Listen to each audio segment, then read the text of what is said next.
Volvemos en este vídeo a hablar del supuesto conflicto entre ciencia y religión, y en este caso vamos a hablar de Darwin. Hubo conflicto con Darwin, hubo problemas entre el mundo religioso y Darwin. Bueno, vamos a matizar todo esto un poco. Para empezar, la religiosidad de Darwin, de la que se ha hablado mucho. Darwin más o menos acabó siendo agnóstico. Él dice que la fe la fue perdiendo gradualmente a lo largo de su vida, pero no fue por su trabajo científico, no fue porque encontrara incompatibilidad entre lo que él hacía y la fe. De hecho, esa pregunta se le hicieron muchas veces y siempre contestó que no veía ningún problema de compatibilidad entre teorías evolutivas y la fe. Darwin perdió la fe por la cuestión del mal, por el problema del mal, que todos sabemos que a muchas personas les afecta mucho. ¿Cómo puede Dios permitir un mundo con tanto mal? Pero no vamos a hablar de eso ahora en este vídeo. Lo que vamos a hablar es de qué pasó con Darwin y sus ideas, porque se dicen muchas cosas.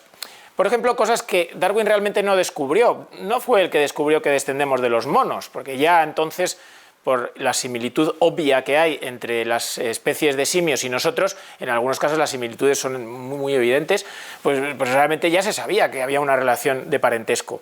Tampoco descubrió que la creación existiera desde mucho tiempo antes de 6.000 años atrás, que un poco era la interpretación de las escrituras.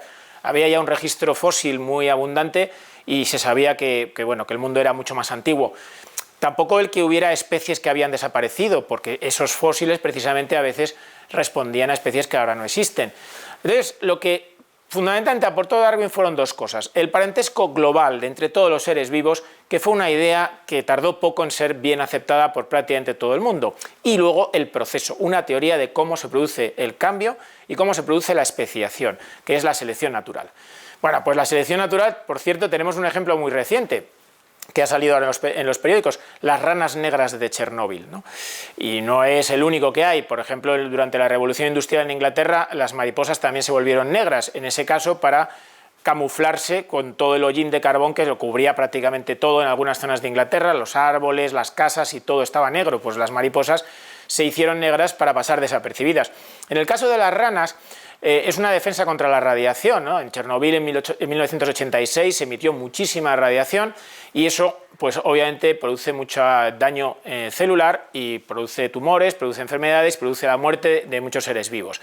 Las ranas que eran negras, que ya existían, frente a la mayoritaria color verde intenso que tienen las ranas de esa zona, sobrevivieron mejor porque producía más melamina y la melanina pues protege un poquito respecto a la radiación.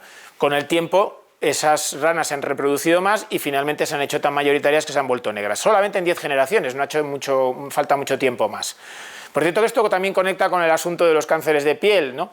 Y hay un dicho por ahí que dice que las personas de raza negra no sufren melanomas. Pues lamentablemente no es cierto, pero es verdad que tienen menos incidencia.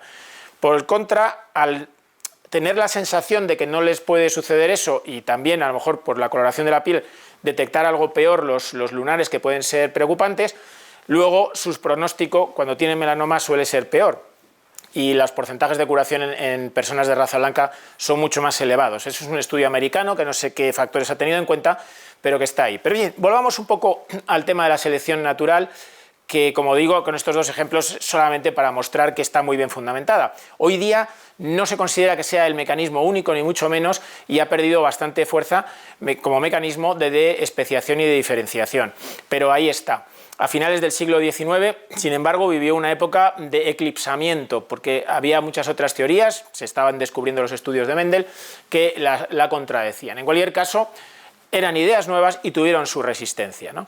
El libro de Darwin no fue prohibido en ningún momento y fue él mismo una persona respetada y prestigiosa en todos los ámbitos. La discusión pues, se daba en el mundo científico, con gente que no estaba de acuerdo con él y con gente que sin embargo pues, le apoyaba entusiásticamente. En el mundo religioso, en el mundo sobre todo anglosajón, en la Iglesia de Inglaterra, pues hubo quien se opuso vehementemente a las teorías de Darwin por considerarlas contrarias a las escrituras, pero hubo un reverendo, por ejemplo Charles Kingsley, que alabó muchísimo a Darwin porque vio, yo creo que de manera muy correcta, que Darwin se estaba aproximando más al pensamiento de Dios cuando descubrió la evolución. Y en cualquier caso, respecto a la Iglesia Católica, ¿qué sucedió? Bueno, pues también hubo muchísimas discusiones, hubo personas individuales que estuvieron en contra de las ideas de Darwin, pero como institución la Iglesia nunca le condenó y nunca prohibió sus libros, ¿no? Dicen, y hay una anécdota ahí que, bueno, yo no he podido comprobar demasiado bien, que un cardenal el cardenal Flores, en estas discusiones que tuvieron lugar durante el Concilio Vaticano I, en el siglo XIX, se levantó y dijo algo así como memento te Galileo, es decir, no vamos a entrar en prohibiciones, etcétera, con este tema, a ver si volvemos a meter la pata como pasó con el caso Galileo. En cualquier caso, en 2008, por cerrar este asunto, se le pidió a la Iglesia que pidiera disculpas a Darwin, igual que había habido una posición del Papa San Juan Pablo II con respecto a Galileo. Pero la Iglesia dijo, no debemos pedir disculpas porque no hemos hecho nada que las requiera. No prohibimos a Darwin, no se prohibieron sus libros, no le condenamos y por lo tanto, como institución, no pensamos que tengamos que pedir disculpas en este punto. Bueno, pues este capítulo más, un poco de las relaciones de ciencia y religión, es como siempre apasionante si se ve sin prejuicios, ¿no? Y si te gusta la ciencia, pues no olvides, como siempre, suscribirte a estos vídeos. Agradecemos muchísimo la visualización, los comentarios y, por supuesto, la difusión de los mismos. Y bueno, pues habrá más en el futuro.